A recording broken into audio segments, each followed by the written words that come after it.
bismillaahi raxmaani raxiim kulanti wacan oo wanaagsan akhyaarta hawada iga daawanaysa ku soo dhawaada wararkii caalamka kuwoodii ugu dambeeyay wadahadalkan ka daawataan biijin muuqaal wareedka intuu soconayo ee bogeyne hadduu idmo macluumaadka aad ku maqli doontaan waxaa ka mid ah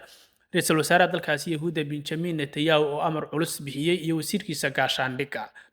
labadooda oo amar adag bixiyey haddaba maxay ku bixiyeen soo kalood maqli doontaan macluumaad ku saabsan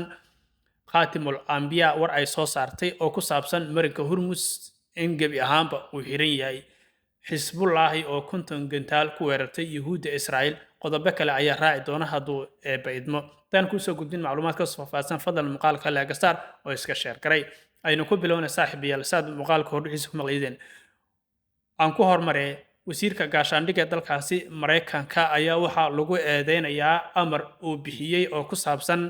tallaalka hargabka ciidamada tababarka ee maraykanka ugu sarreeya ay qaataan oo mar horeba la qaadan jiray inuu joojiyey taas oo ay ka dhalatay sida ay ku warramayaan wasiirada gaashaandhigga kuwa ka tirsan ay ku eedeynayaan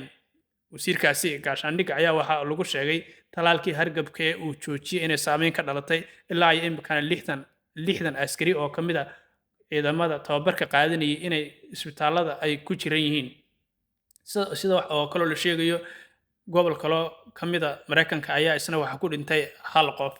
kaas oo la sheegay inuu hargabka u dhintay iyo in kale in la baarayo lixdankan askari ee u jeefa waxaa la sheegaya iyagana hargabkana inay yihiin ciidamada tababarka qaadan jiray oo uu ka joojiyey waxaana saameynta keenay baa la leeyahay walow ay yihiin hal miis oo weyn ayay wax ku wada cunaan sidoo kale sariiro dabaqyo ah oo iskor saaran ayay ku seexdaan baa leeyahay marka cunada la cunaya ayaa waxay keeni kartaa baa leeyahay inuu hargabku gebi ahaanba oo ciidamada ku sii faafo taasoo wasiirka gaashaandhiggu uu kala kulmayo dhaleecad aad u weyn oo halkaasi uga imaanaysa maadaama isagu uu joojiyey in askartu ay talaal ka qaataan isagoo sheegay in waayihii hore aysa qaadan jirin askartu in ay soo xasuustaan oy gebi ahaanba talaalkan ay iska joojiyaan taasoo dhaleecayn weyn ay kala kulmayso wasiirkaas halkaas haddaan qodobkaas uga tagno imika iyo israa'iil wasiirka gaashaandhigga israa'iil iyo ra-iisul wasaaraha benjamin netanyahu ayaa waxay amar culus ku bixiyeen duqaymaha laga fulinayo lubnaan inay gebi ahaanba ay joojiyaan ilaa iyo amar dambe laakiin inay koonfurta lubnaan ka soo baxaan taas lama sheegin waxaa lagu sheegay in ammaanka israa'iil halkaasi laga ilaaliyo taasi beddelkeeda ciidamada jumhuuriyadda islaamiga ee iiraan khaatimul ambiya ayaa taasi ka jawaabay ayaa waxay sheegeen gebi ahaanba marinka hormus inuu xiran yahay kadib markii ay dowladdu ay ku dhawaaqday amarkaasna ay bixiyeen khaatimul ambiya sidoo kale waxay sheegeen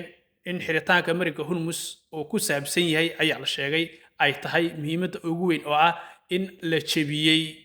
oo ay jebiyeen israa'iil iyo maraykanka qodobadii heshiiska ee ahaa in lubnaan duqaynta laga joojiyo israa'iilna ay koonfurta ka baxdo taasoo israa'iil ay iyaduna ay noqotay mid jebisay ilaa iminka israa'iil waxay jebinaysaa baa la leeyahay wadahadaladii halkaasi lagu galay iyo qodobadii heshiiska iyada oo lubnaan ka geysatay dhibaatooyin badan dhanka kale xisbullahi oo taa iyaguna ka jawaabaya ayaa waxay ku weerareen konton gantaal kadib markii ciidamada israa'iil ay dhulka inay soo galaan ay damceen oo ay halkaasi weerar ka qaadan iyadoo baabuur laga gubay halkaasina lagu weeraray konton gantaalna waxaa ku weeraray baa leeyahay xisbullah wixii kasoo cusmanada muuqaalada kale ayaad ku daawan doontaan dhanka kale dowladda bakistan ayaa waxay sheegtay dadkii garwareenka ka ahaa heshiiskii u dhexeeyey maraykanka iyo iiraan ee ka dhici lahaa janeefa ee dalkaasi switzerland in berito loo balansan yahay walow wararka qaar ay sheegayaan ciidamo dalkaasi dalka maraykanka wafdigiisii in ay ku sugan yihiin switzerland haddana amarkan kale ayaa soo baxay oo ah in marinka hormusna uu xiran yahay wadahadalkii laakiin weli waxaa la leeyahay lagama rajo dhiganoo wadahadalkii halkii inuu kasii socdo ayaa laga yaaba dhan kale wasiirka gaashaandhigga ee maraykanka ayaa wuxuu leeyahay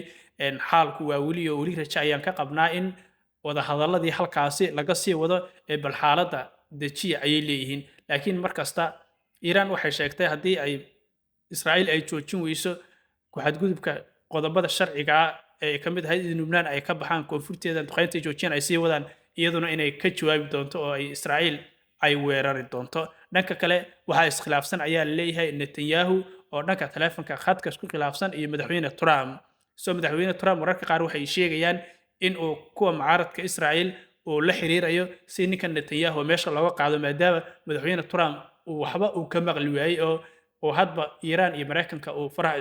isku gelinayo oo isku dirayo warkaasina wuu jiraa laakiin marka ay soo baxaan si wargeysyada ay qorayaanna